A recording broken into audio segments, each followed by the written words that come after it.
A lot of people, like you said, would know me for maybe painting walls of lots of different sizes. So like some of them will be like really big gable end, bigger style walls.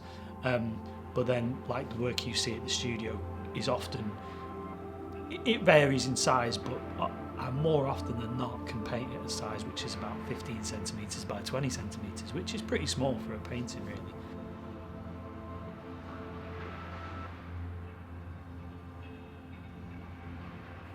I think painting at a small scale is really difficult, but it's something that I've always done. I think it's really hard because how do you make something so small have any kind of impact? So it is quite a challenge in a way, whereas actually painting something big, even though it's a daunting thing to do, it instantly can have impact.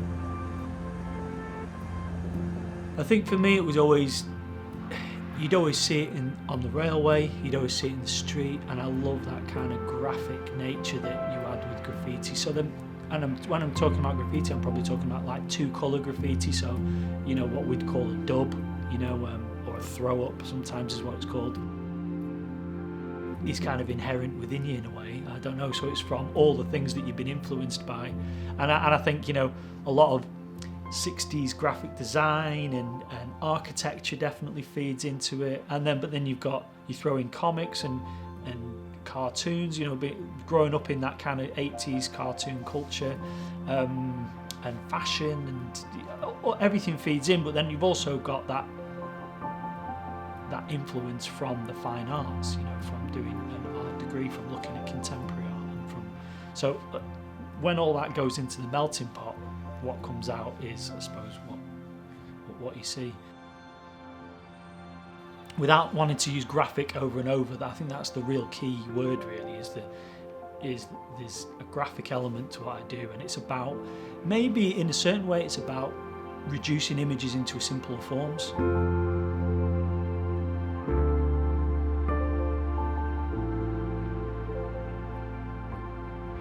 Yeah, it's kind of evolved a lot, because it was very normal graffiti at first, I'd say, like very, you know, when you first start out doing that, you're trying to mimic the people that you look up to, and then through that you develop in a bit of a style, you know, like anything, I really like this, not so keen on that, you know, you're just picking and choosing, and you take all them influences and it boils down into what becomes your own style, I suppose. When you start finding out about graffiti and you realise that actually it's like this alter ego, alias kind of thing that you're going out, you know, you're going to go out and paint. It's very much like that kind of comic book feel, you know, all that.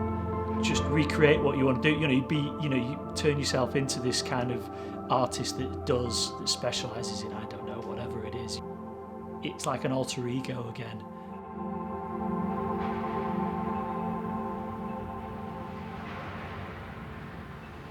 The funny part of it is, even though I'm really interested in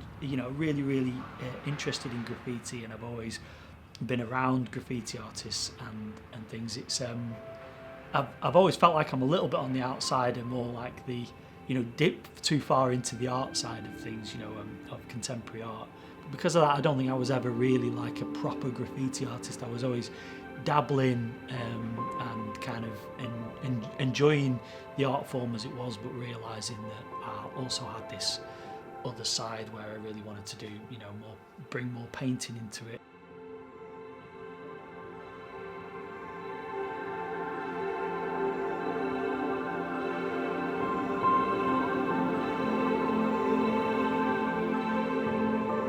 It was the start of, you know, street art, and Banksy was just kind of happening at that time, which is, you know, at the time was very frowned upon by the traditional graffiti community.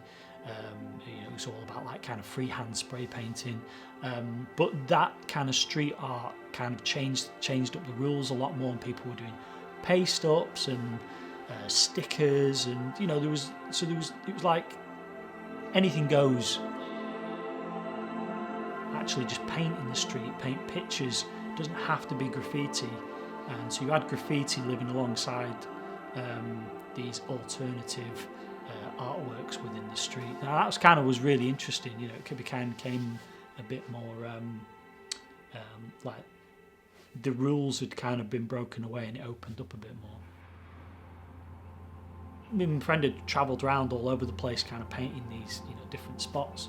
You can paint whatever you want, you know, it's like no rules. But then from that, you know, people will turn around and say, oh, we've got a wall, do you want to come and paint it? Yeah, okay, yeah, we'll definitely come and paint the wall, yeah.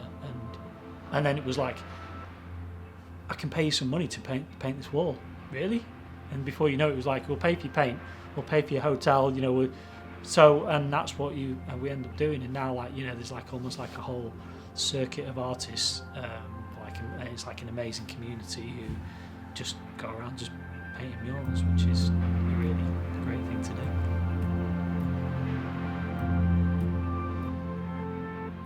There's a lot of time in these, and like what you know, nobody will ever see them, or than what do they come, but they all feed in some way, you know, whether they feed into particular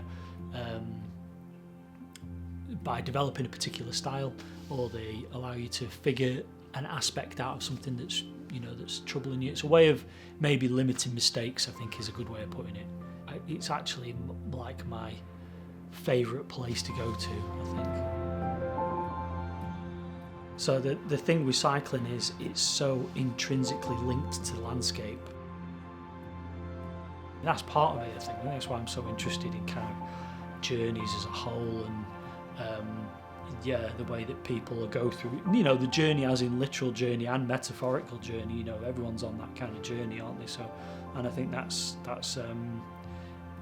interesting. There's lots of that, I think, within my work, maybe quite subtly, and some of it's quite obvious as well, depending on what piece of work we're looking at. But I think that is it's something that's always going to be there.